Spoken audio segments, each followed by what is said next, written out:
S, good evening my dear students. இன்றைக்கி நம்ம டேலியில் sales என்ட்ரிக்கு அப்புறம் அட்ஜஸ்ட்மெண்ட் என்ட்ரிக்கு அப்புறமா வந்து உங்களுக்கு வேறு என்னென்ன பண்ண வேண்டியிருக்கு அப்படிங்கிறத பற்றி பார்க்கலாம். நம்ம நேற்றுக்கு முதல்ல நம்ம வந்து மொபிலைசேஷன் அட்வான்ஸ் எப்படி என்ட்ரி பண்ணுறது அப்படிங்கிறத பற்றி பார்த்தோம். ஆக்சுவலாக ஒரு வேலை ஆரம்பிக்கிறோம் அப்படின்னா வேலை ஆரம்பிக்கிறதுக்கு முன்னாடி அட்வான்ஸ்னு ஒரு அமௌண்ட்டு தருவாங்க. அந்த அட்வான்ஸுக்கு பேர் வந்து என்னென்னா மொபிலைசேஷன் அட்வான்ஸு. அதை நீங்கள் ரெசிப்ட் என்ட்ரியில் போடணும். பேங்க் அக்கௌண்ட் ஆக்சுவலாக வந்து பார்த்தீங்கன்னா மொபிலைசேஷன் அட்வான்ஸ் நம்ம என்ட்ரி போட்டுட்டோம். இந்த மொபிலைசேஷன் அட்வான்ஸ் வந்து பார்த்தீங்கன்னா நீங்கள் மொபிலைசேஷன் அட்வான்ஸ் அப்படின்னு ஒரு லெட்ஜர் க்ரியேட் பண்ணணும். எந்த பார்ட்டியாக இருந்தாலும் சரி அந்த பார்ட்டி பேரில் mobilisation advance Abhishek and co, mobilisation advance Aruna, mobilisation advance Soundarya, under வந்து பார்த்தீங்கன்னா மொபிலைசேஷன் அட்வான்ஸ் நோட்டீஸில் போட்டுக்கணும். லெட்ஜர் க்ரியேஷனில் அக்கௌண்டிங் வவுச்சர் வியில் ரெசிப்ட் என்ட்ரியில் ஃபஸ்ட்டு நீங்கள் என்ன பண்ணணும்னா மேலே வந்து பேங்க், இங்கே காசு சென்டர் வந்து நாட் அப்ளிகபிள். ஏன் வந்து காசு சென்டர் நாட் அப்ளிகபிள் ரெசிப்ட்டுக்கு அப்படின்னு பார்த்தீங்க அப்படின்னா, ரெசிப்டை பொறுத்த வரைக்கும் பேங்க் வந்து ரிசீவ்டு, அது வந்து பேலன்ஸ் ஷீட் லெட்ஜர். கொடுக்குற அருணா அவர் வந்து பார்த்தீங்கன்னா அதுவும் பேலன்ஸ் ஷீட் லெட்ஜர். ஸோ ரெண்டுமே பேலன்ஸ் ஷீட் லெட்ஜர், அதனால் காசு சென்டர் நாட் அப்ளிகபிள். ரைட்டுங்களா? ஸோ இந்த மாதிரி மொபிலைசேஷன் அட்வான்ஸ் வர்றதை வந்து பார்த்தீங்கன்னா ஃபஸ்ட்டு நீங்கள் இந்த மாதிரி பேங்க்கை வந்து டெபிட் பண்ணி யார் உங்களுக்கு மொபிலைசேஷன் அட்வான்ஸ் கொடுக்குறாங்களோ அவங்க எவ்வளோ கொடுக்குறாங்களோ அந்த அமௌண்ட்டை போட்டு நீங்கள் கிரெடிட் பண்ணிக்கணும். ஸோ இந்த மாதிரி பார்த்தீங்கன்னா மொதல் 3 பேருக்கும் நம்ம மொபிலைசேஷன் அட்வான்ஸ் வாங்கியிருந்தோம், அதை நம்ம என்ட்ரி பண்ணிட்டோம். அடுத்தது வந்து பார்த்தீங்கன்னா அருணாக்கு சேல்ஸ் பில் ரைஸ் பண்ணுறோம்.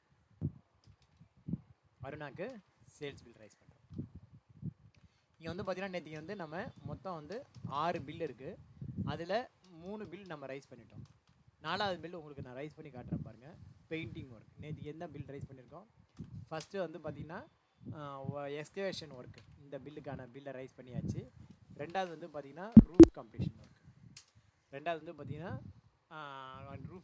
ஒர்க்கு, இது ஓகே. மூணாவது வந்து பார்த்திங்க அப்படின்னா மூணாவது ஒர்க்கு எலக்ட்ரிக்கல் அண்டு இது. அடுத்தது 4வது பெயிண்டிங் ஒர்க்குக்கு அக்கௌண்டிங் வவுச்சர் வி, சேல்ஸுக்கு F8, ஜிஎஸ்டி இன்வாய்ஸ். இதில் யாருக்குன்னா நம்ம அடையார் காசு சென்டர் அருணான்னா Adyar cost centre Aruna. RA bill number 4, இங்கே வந்து பார்த்தீங்கன்னா ஆர்ஏ பில் நம்பர் 4, டேட் வந்து 1/8, F2 போட்டு 1/8ன்னு மாற்றிக்கோ. RA bill Aruna. ஸோ இந்த இடத்துல TPL/RAB 4 கேப்ஸ் லெட்டரில் போட்டுக்கோ. TPL/RAB 04/25/24/25 financial year. இது வந்து எந்த வருஷத்தில் எத்தனாவது பில் அப்படின்னு தெரியணும். அதுக்காக யாருன்னா அருணா பேரை செலக்ட் பண்ணிக்கோ. எவ்வளோ அமௌண்ட்டு பாருங்கள், 10% ஆஃப் த கான்ட்ராக்ட் வேல்யூனா 2 crore 10% 20 lakhs. ஸோ போட்டு முதல்ல இந்த மாதிரி நியூ ரெஃபரன்ஸ்னு போட்டு என்ட்ரு கொடுத்து சேவ் பண்ணுங்கள். சேவ் பண்ணி முடிச்சதுக்கப்புறம் பேஜை போங்க. பேஜை போய்ட்டு இந்த இடத்துல வழக்கம் போல் நீங்கள் இந்த ஒன்றுக்கு மாத்திரம் நான் எழுதுகிறேன், பாக்கியெல்லாம் எழுத மாட்டேன்.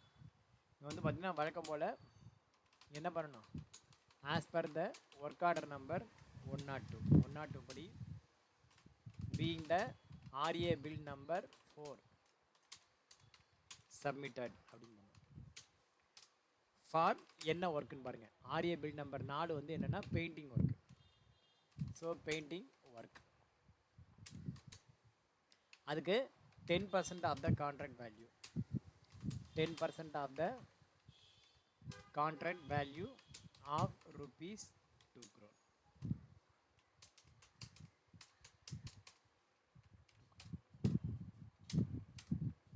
ஓகேவா? ஸோ என்ட்ரு கொடுத்து சேவ் பண்ணுறேன். இதே மாதிரி பாக்கி இருக்கிற பில். அடுத்தது வந்து பார்த்திங்கன்னா சைட்டு ஹேண்ட் ஓவர் பண்ண போகிறோம். 1/9/2024 TPL/A/RAB வந்து 5ஆம் நம்பர் பில்லு ஸ்லாஷு. அடுத்தது டேட் போட்டாச்சா 1/9, right, okay. 24/25 financial year 24/25 Aruna அப்படின்னு போட்டு காசு சென்டர் வந்து அடையார். எவ்வளோன்னா 10% of the contract value. So இந்த இடத்துல 20 lakhs போடுங்க. அதே மாதிரி நேரேஷன் நீங்கள் எழுதிக்கணும். இனிமேல் நான் நேரேஷன் எழுத மாட்டேன். அடுத்த பில் பார்த்தீங்கன்னா ஆஃப்டர் 1 year. இது வந்து பார்த்திங்கன்னா எப்போதுமே சரி, ஒரு வேலை இருக்குது அப்படின்னா, ஒரு கன்ஸ்ட்ரக்ஷன் கம்பெனி வேலை இருக்குது அப்படின்னா அவங்க 90% ஆஃப் த பில்லு பேமெண்ட் பண்ணுவாங்க. 10% ஆஃப் த பில் அமௌண்ட்டை அவங்க ஹோல்ட் பண்ணுவாங்க. ஆஃப்டர் 1 இயர் கழிச்சு தான் நீங்கள் பில்லை ரைஸ் பண்ண முடியும். இந்த மீன் டைம் அந்த நீங்கள் செஞ்ச ஒர்க்கில் ஏதாவது பெண்டிங் இருக்குது இல்லை குறைபாடுகள் இருக்குது அப்படின்னா அதெல்லாம் நீங்கள் அட்ஜஸ்ட் பண்ணி கொடுத்ததுக்கப்புறம் தான் அந்த ஆஃப்டர் 1 இயர் பில்லை நீங்கள் ரைஸ் பண்ண முடியும். நீங்கள் ஏதாவது பாதியிலே விட்டுட்டு போயிட்டீங்க அப்படின்னா இந்த அமௌண்ட்டு உங்களுக்கு வரவே வராது. ரைட்டா? அதுக்காக தான் 1 வருஷம் கழிச்சு தான் இந்த பில்லை சப்மிட் பண்ண முடியும்.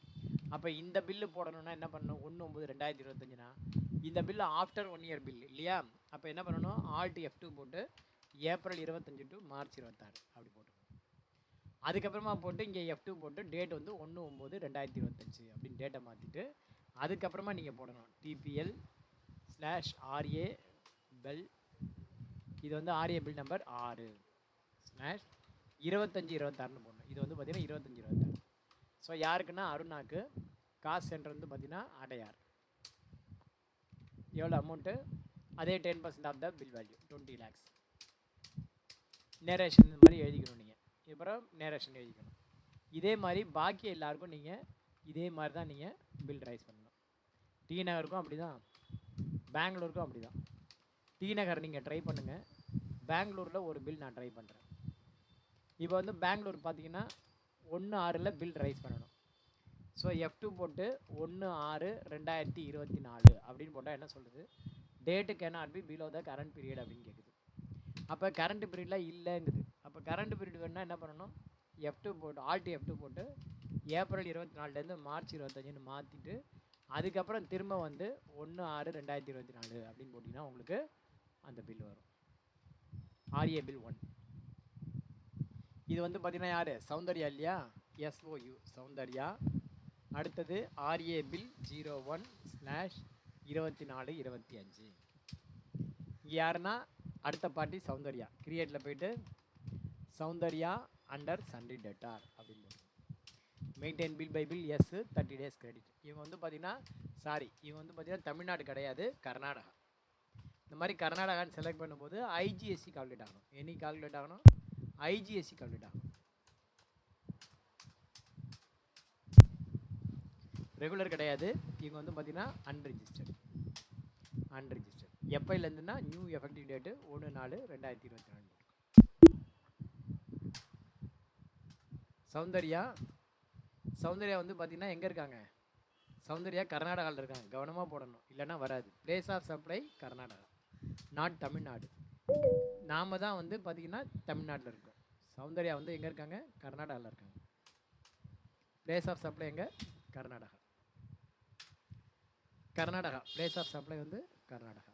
இப்போ கர்நாடகான்னு செலக்ட் பண்ணால் தான் உங்களுக்கு என்ன ஆகும்? IGST கால்குலேட் ஆகும், இல்லைன்னா கால்குலேட் ஆகும். இப்போ வந்து பார்த்தீங்கன்னா உங்களுக்கு எக்ஸலில் பாருங்கள். 15% of the contract value on 50 lakhs. 50 லட்சம். இந்த கான்ட்ராக்ட் வேல்யூ 50 லட்சம் இருக்கு இல்லையா சௌந்தர்யாவுக்கு? அந்த 50 லட்சத்தில் 15% அப்படின்னா 7.5 லட்சம். இது என்ன ஜாப்க்காகனா எஸ்கவேஷன் ஜாப்க்காக. ஸோ இங்கே கான்ட்ராக்டில் வந்து பார்த்தீங்கன்னா பெங்களூர் அப்படின்னு செலக்ட் பண்ணோம். காசு சென்டரில் பெங்களூர் அப்படின்னு செலக்ட் பண்ணிக்கோ. எவ்வளோனா 7.5 லட்சம் ரூபாய். இந்த 7.5 லட்சம் எப்படி வந்தது அப்படின்னா 50 லட்சம் இன்ட்டு 18%. சரி, 15%. கான்ட்ராக்ட் வேல்யூ 50%, அதில் first bill value 15%. So entry கொடுங்க. நியூ ரெஃபரன்ஸ் போட்டு என்ட்ரு கொடுத்து சேவ் பண்ணுங்கள். சேவ் பண்ணிட்டு திரும்ப பேஜை போங்க. IGST கால்குலேட் ஆகிருக்கு பாருங்கள். இந்த இடத்துல நேரேஷன் எழுதணும். எல்லாத்துக்கும் எழுதணும். As per the work order number 104. இவங்களுக்கு 104 being the RA bill number 1 submitted for the இது வந்து standard narration. Excavation work done. 15% of the contract value of rupees 50 lakh. So இந்த மாதிரி நேரேஷன் எழுதணும். நீங்கள் பில்லு பிரிண்ட் அவுட் எடுக்கும்போது இந்த narration வந்து பிரிண்டில் பில் ஆகணும். இதில் வந்து பார்த்தீங்கன்னா Alt P Ctrl P கொடுத்து பிரிண்ட்டு ப்ரிவ்யூ பாருங்கள். இந்த நேரேஷனில் வரணும் சார், இந்த டிஸ்கிரிப்ஷனில் இது வரணும். இந்த டிஸ்கிரிப்ஷனில் வரலைன்னா என்ன சார் பண்ணுறது? வரலைன்னா என்ன பண்ணுறது அப்படின்னா இந்த இடத்துல கான்ஃபிகர்னு ஒரு ஆப்ஷன் இருக்குது. அந்த கான்ஃபிகரை போய் செலக்ட் பண்ணி டிஸ்கிரிப்ஷன் இருக்குல்ல, show additional description for ledgers, அது வந்து என்ட்ரு கொடுத்தீங்கன்னா எஸ் கொடுத்தீங்கன்னா வந்துடும். இப்போ போய் பார்த்தீங்கன்னா உங்களுக்கு ஏன்னா இது 40 லட்ச ரூபா 20 லட்ச ரூபா பில்லு 10 லட்ச ரூபாய்க்கு பில்லு கொடுக்குறோம் அப்படின்னா மொட்டை தாத்தான் குட்டையில் வேண்டான்னு எழுதி கொடுக்கக்கூடாது. இந்த மாதிரி உங்களுக்கு பிரிண்ட் வந்து கரெக்டாக இருக்கணும். இதில் வந்து நீங்கள் அடிஷ்னலாக லோகோ எனபிள் பண்ணலாம், உங்களுடைய சிக்னேச்சர் எனபிள் பண்ணலாம். கீழே வந்து என்னென்ன ஐட்டம் நீங்கள் டீல் பண்ணுறீங்க, சப்போஸ் நீங்கள் ஒரு ட்ரேடராக இருந்தீங்கன்னா நீங்கள் என்னென்ன ப்ராடக்ட்டுக்கெலாம் டீலராக இருக்கீங்களோ அந்த டீலரோட அந்த இதெல்லாம் வந்து ஃபுட்டு ஃபுட்டர் அதெல்லாம் நீங்கள் ரெடி பண்ணிக்கலாம். ஓகேவா? ஸோ இதே மாதிரி நீங்கள் என்ன பண்ணிக்கணும், எல்லா சேல்ஸ் இன்வாய்ஸையும் இதே மாதிரி வரிசையாக போடணும். அதே மாதிரி ஃபினான்ஷியல் இயர் தாண்டி வரும்போது next financial year after 1 year பில்லுக்கு பீரியடை சேஞ்ச் பண்ணிவிட்டு போடணும். ரைட்டா? அடுத்தது வந்து பார்த்திங்கன்னா இப்போ நம்ம இன்கம் பார்த்துட்டோம். இன்கம் வந்து காஸ்ட் சென்டர் வைஸ் எப்படி பார்க்குறதுன்னு பாருங்கள். Gateway of tally, display, more report, இந்த மாதிரி நீங்கள் என்ன பண்ணணுன்னா 3க்கும் என்ட்ரி பண்ணி முடிச்சிடணும். அடையார் சைட்டுக்கும் என்ட்ரி பண்ணிடணும், டிநகர் சைட்டுக்கும் எல்லா சேல்ஸ் பில்லும் போட்டுடணும். அதே மாதிரி இதுக்கும் எல்லா சேல்ஸ் பில்லு 3 சேல்ஸ் பில்லும் ரைஸ் பண்ணணும். ரைஸ் பண்ணிவிட்டு ஒரு வாட்டி என்ன பண்ணுங்கள், காஸ்ட் சென்டர் போய் பாருங்கள். அந்த காஸ்ட் சென்டர் எப்படி போய் பார்க்குறது அப்படின்னா கேட்வே ஆஃப் டேலிலேருந்து டிஸ்பிளே ஸ்டேட்மெண்ட் ஆஃப் அக்கௌண்ட்ஸ், அதில் போய்ட்டு காஸ்ட் சென்டர் அப்படின்னு இருக்கும். என்ன பண்ணணும், gateway of tally, display, more report, அதில் ஸ்டேட்மெண்ட் ஆஃப் அக்கௌண்ட்ஸ், அதில் காஸ்ட் சென்டர். நான் எப்படி வந்திருக்கேன்னு பாருங்கள். இதில் காஸ்ட் சென்டர் சம்மரின்னு இருக்குல்ல, காஸ்ட் சென்டர் சம்மரினா இந்த மாதிரி அடையாருக்கு எவ்வளவு, பெங்களூருக்கு எவ்வளவு அப்படின்னு சொல்லிட்டு எவ்வளோ ரைஸ் பண்ணிருக்கோமோ அது காட்டும். காஸ்ட் சென்டர் பிரேக்கப் அப்படிங்கிறது இப்போ அடையாருக்குன்னு தனியாக பார்த்துக்கலாம், பெங்களூருக்குன்னு தனியாக பார்த்துக்கலாம். வெறும் இன்கம் மாத்திரம் தான் இப்போ இருக்குது. அடுத்தது லெட்ஜர் பிரேக்கப். சப்போஸ் நீங்கள் லெட்ஜர் பிரேக்கப் கூட பார்க்கலாம். லெட்ஜர் பிரேக்கப்பில் போயிட்டு கன்ஸ்ட்ரக்ஷன் சர்வீஸ் சார்ஜஸ் போனீங்கன்னா 3 காஸ்ட் சென்டருக்கும் என்னென்ன இருக்குது அப்படிங்கிறது பார்க்கலாம். 3 காஸ்ட் சென்டருக்கும் என்னென்ன இருக்குது அப்படின்னு பார்க்கலாம்.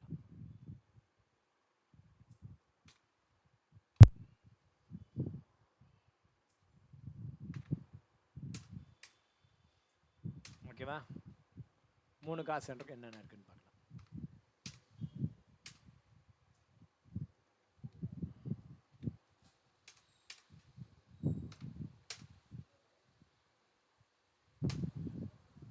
இப்போ வந்து பார்த்தீங்கன்னா காஸ்ட் சென்டர் கம்பேர் பண்ணி பார்க்கலாம். ஃபார் எக்ஸாம்பிள் அடையாருக்கு எவ்வளோ இன்கம் வந்திருக்கு, எவ்வளோ எக்ஸ்பென்ஸ் ஆகிருக்கு, நெட் ப்ராஃபிட் எவ்வளோ இருக்குது. பெங்களூரில் எவ்வளோ இன்கம் வந்திருக்கு, எவ்வளோ எக்ஸ்பென்ஸ் ஆகிருக்கு, எவ்வளோ நமக்கு ப்ராஃபிட்டாக அல்லது லாஸாக. கிரெடிட் பேலன்ஸ் இருந்தால் ப்ராஃபிட்டு, டெபிட் பேலன்ஸ் இருந்தால் லாஸ். இது எக்ஸ்பெண்டிச்சர் நம்ம இன்னும் என்ட்ரி பண்ணல, என்ட்ரி பண்ணதுக்கப்புறம் தெரியும். எப்படி சார் இந்த மாதிரி பார்க்குறது, எப்படி பார்க்குறது அப்படின்னா நீங்கள் கேட்வே ஆஃப் டேலிலேருந்து டிஸ்பிளே மோர் ரிப்போர்ட்டு, அதில் statement of accounts, statement of அக்கௌண்ட்ஸில் காஸ்ட் சென்டர், அதில் ஏதாவது ஒரு cost centre breakup. For example அடையாறுனா அடையாரை எடுத்து ஆல்ட் F1 ப்ரெஸ் பண்ணி பாருங்கள். அதுக்கப்புறமா alt c new column, alt c new காலமில் period, opening period, closing period entry பண்ணிக்கும். இப்போ அடையாருக்கு அடுத்து பெங்களூர் வேணும் அப்படின்னா பெங்களூரை செலக்ட் பண்ணி பார்த்தீங்க அப்படின்னா அடையார், பெங்களூர் 2 வரும். சரி, இது கூட எனக்கு டி நகரும் வேணும். ஆல்ட் சி நியூ காலம், எகைன் 31, 3, 24, 25. இங்கே டி நகர் அப்படின்னு போட்டு ப்ரைமரின்னு போட்டிங்கன்னா உங்களுக்கு ப்ரைமரி காலத்தில் இங்கே எதுவும் இல்லை, ஒரு கால் இருந்துச்சுன்னா அந்த கம்பேரிசனும் உங்களுக்கு காட்டும்.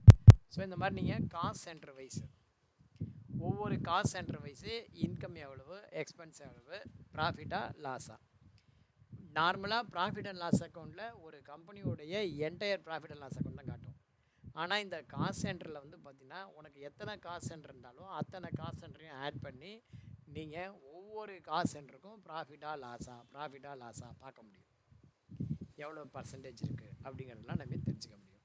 அந்த மாதிரி தெரிஞ்சு என்ன சார் பண்ண போகிறேன், இப்போ நீங்கள் ஒரு 10 இடத்துல கடை திறந்துருக்கீங்க, அது 10 இடமும் எப்படி ஓடுதுன்னு தெரியணும்ல.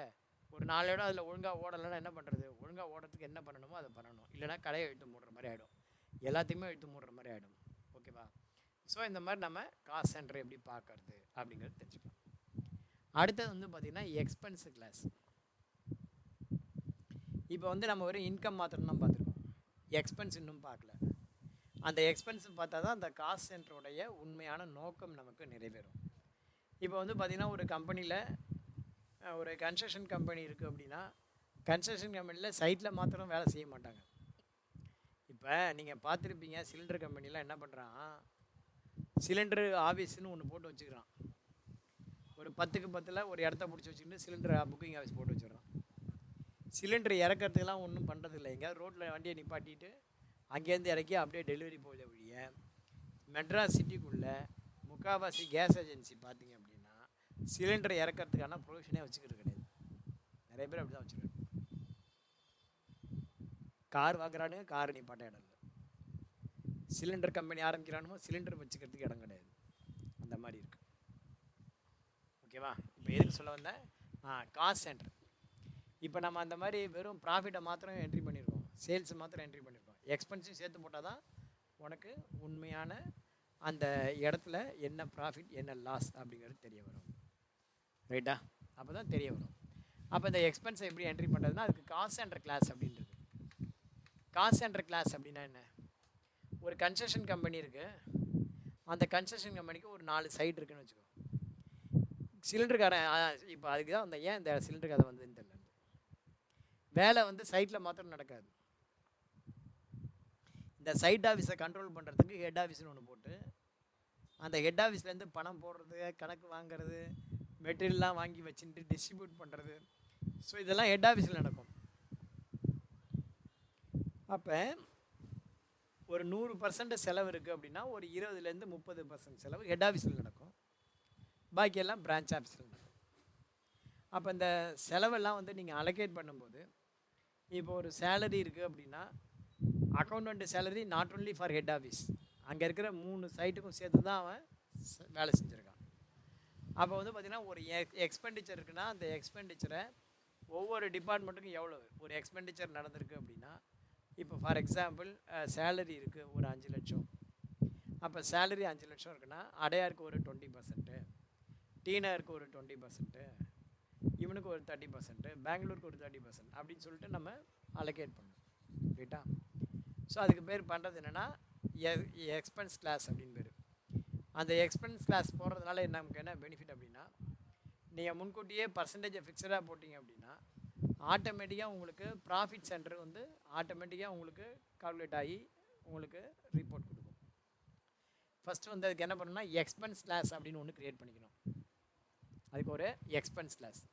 எதுக்காக இந்த எக்ஸ்பென்ஸ் கிளாஸ் க்ரியேட் பண்ணுறோம், இந்த எக்ஸ்பெண்டிச்சர்லாம் இதோ இருக்குல்ல, இந்த எக்ஸ்பென்ஸ் எல்லாம் உங்களுக்கு office rent paid every month, office rent 1 lakh, salary 40 lakhs, telephone expenses 15,000, electricity 20 lakhs, 2 lakh, wages 3 lakhs, transport 10 lakhs. இந்த மாதிரி ஒவ்வொரு மாதமும் செலவு நடந்திருக்கு. ஒரு மாதம் 2 மாதம் இல்லை, எல்லா மாதமும் செலவு நடக்குது.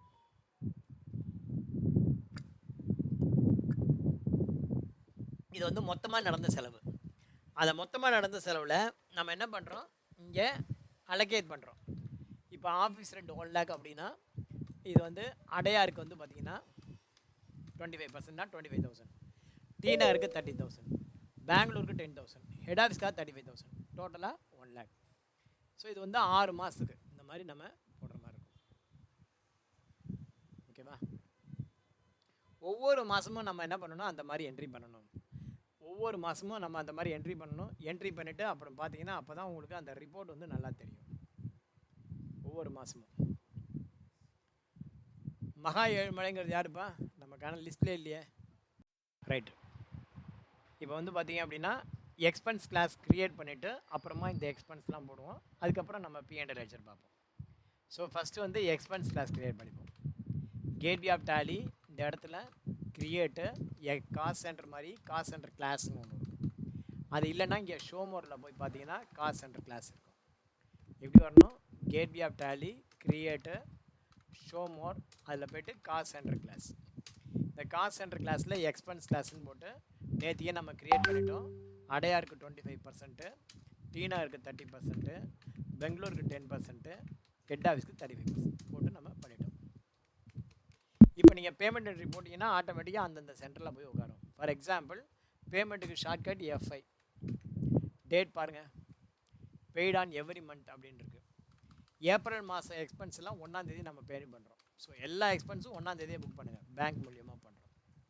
F2 போட்டு 1/5/2024. இது எந்த காசு சென்டருக்கு அப்படின்னா அடையார் காசு சென்டருக்கு. நம்ம பேங்க் ஓடி அக்கௌண்ட் மூலியமாக பேமெண்ட் பண்ணுறோம். என்ன செலவு? ஃபஸ்ட்டு வந்து ஆஃபீஸ் ரெண்ட், ஆல்ட் சி போய்ட்டு ஆஃபீஸ் ரெண்ட் அப்படின்னு போட்டு அண்டர் இன்டைரக்ட் எக்ஸ்பென்சஸ். இதுக்கு வந்து பார்த்திங்கன்னா காசு சென்டர் வந்து அப்ளிகபிள். நம்ம அங்கே மேலேயே கொடுத்துட்டோம். இங்கே ஆனால் காட்டலை, F12 காட்டலை. வேணால் F12 ப்ரெஸ் பண்ணி ப்ரொவைடு காசு சென்டர் அப்படின்னு ஒரு ஆப்ஷன் இருக்கும். அப்ளை காசு சென்டர் ஃபார் லெட்ஜர் இருக்குல்ல, அது எஸ் கொடுத்துட்டீங்க அப்படின்னா இந்த இடத்துல காசு சென்டர் அப்ளிகபிள் எஸ் இருக்கும். என்ன பண்ணணும்? உங்களுக்கு நான் திரும்ப சொல்கிறேன், காசு சென்டர் வந்து பார்த்திங்கன்னா பேலன்ஸ் ஷீட் லெட்ஜருக்கு எனேபிள் பண்ணக்கூடாது, P&L லெட்ஜருக்கு எனேபிள் பண்ணாமல் இருக்கக்கூடாது. அப்போ தான் ஒரிஜினலாக உங்களுக்கு என்ன ப்ராஃபிட் என்ன லாஸ் அப்படிங்கிறது தெரிய வரும். ஓகேவா? ஸோ ஒரு P&L லெட்ஜருக்கு காசு சென்டர் காட்டலை அப்படின்னா இமிடியேட்டாக நீங்கள் F12 ப்ரெஸ் பண்ணி அதில் காசு சென்டர் எனேபிள் பண்ணி இங்கே பார்த்தீங்கன்னா உங்களுக்கு லெட்ஜரில் F12 ப்ரெஸ் பண்ணிங்க அப்படின்னா அந்த இடத்துல அப்ளை காசு சென்டர் ஃபார் லெட்ஜர் அப்படின்னு இருக்கும். எஸ் கொடுத்துட்டிங்கன்னா உங்களுக்கு இந்த இடத்துல காசு சென்டர் வரும். அப்புறமா எஸ் கொடுத்துருங்க. ஜிஎஸ்டிலாம் வேண்டாம், நாட் அப்ளிகபிள் கொடுத்துருங்க. போட்டு கண்ட்ரோல் ஏ. எவ்வளவு? ரெண்ட் வந்து 1 lakh. ஸோ ஒரு மாதத்துக்கு நம்ம போடுவோம். இது வந்து பார்த்திங்கன்னா செக் ரேஞ்சு கொடுக்கலையோ, செக் நம்பர் கொடுக்கலையோ, செக் நம்பர் கொடுக்கல போல இருக்கு. செக் நம்பர் கொடுத்துங்க. பேங்க் லெட்ஜர் க்ரியேட் பண்ணும்போது நீங்கள் என்ன பண்ணணும்? செக் நம்பர் கொடுத்துக்கணும். அப்போ தான் வந்து உங்களுக்கு சௌரியமாக இருக்கும். ஆட்டோமேட்டிக்காக வந்துடும். 101 101லேருந்து 50 லீஃப் புக் நம்பர் 1 அப்படின்னு கொடுத்துக்கணும்.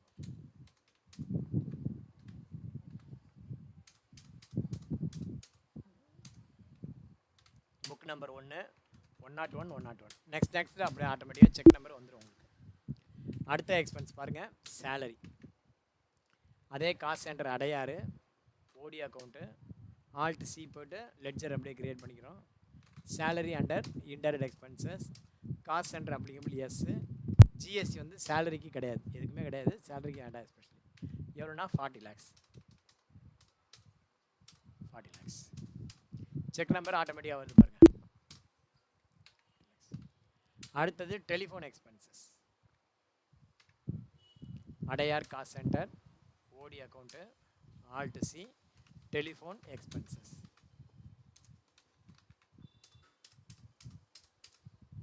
Not applicable. Telephone expenses 15,000.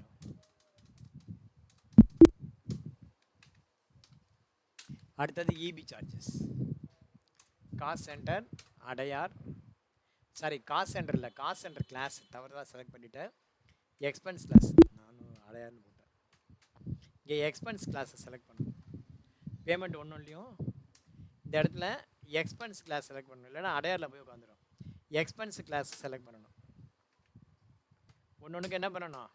இந்த இடத்துல எக்ஸ்பென்ஸ் கிளாஸ். ஏன்னா இது அடையாருக்கு மாத்திரம் இல்லை, எல்லாத்துக்கும் சேர்த்து நடக்கிறது இல்லையா? ஸோ பேமெண்ட் பண்ணும்போது எக்ஸ்பென்ஸ் கிளாஸ் அப்படின்னு செலக்ட் பண்ணணும். ஞாபகம் வச்சுக்கோங்க, மறந்துடாதீங்க.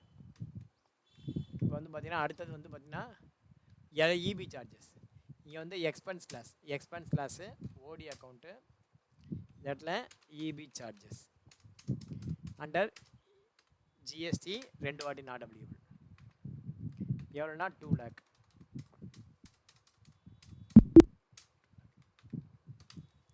அடுத்தது வேஜஸ் 3 lakh. இங்கே எக்ஸ்பென்ஸ் கிளாஸ் அப்படின்னு செலக்ட் பண்ணுறதுனால அடையார், பெங்களூர், ஹெட் ஆஃபீஸ், ஸ்ரீநகர் எல்லாத்துக்கும் ப்ரொபோர்ஷனேட்டாக போய் சேர்ந்துடும். வேஜஸ் ஆல்ட் சி போய்ட்டு wages under indirect expenses GST not applicable.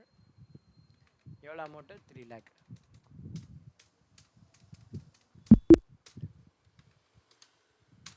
அடுத்தது transport charges. Expense class use பண்ணுங்கள், ஓடி அக்கௌண்ட்டு ஆல்ட் சி போய்ட்டு transport charges under GST not applicable. எவ்வளோன்னு பார்த்தீங்க அப்படின்னா 10 lakh.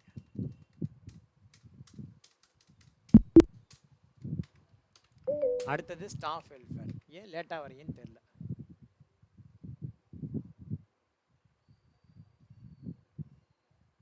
நேரத்துக்கு வாங்க தரணி, இஷ்டத்துக்கு வரக்கூடாது. Staff welfare. இங்கே எக்ஸ்பென்ஸ் கிளாஸு ஓடி அக்கௌண்ட் செலக்ட் பண்ணி இங்கே ஆல்ட் சி போய்ட்டு ஸ்டாஃப் வெல்ஃபேர் அப்படின்னு செலக்ட் பண்ணுங்கள். Staff welfare under indirect expenses cost centre applicable yes, GST 2 வாட்டி நாட் அப்ளிகபிள் 5 lakhs.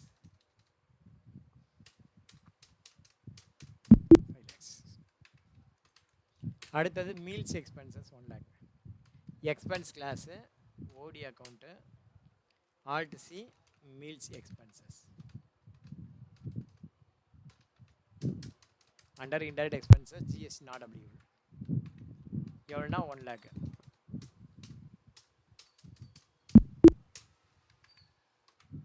அடுத்தது பிஸ்னஸ் ப்ரமோஷன் எக்ஸ்பென்சஸ் 10 lakh.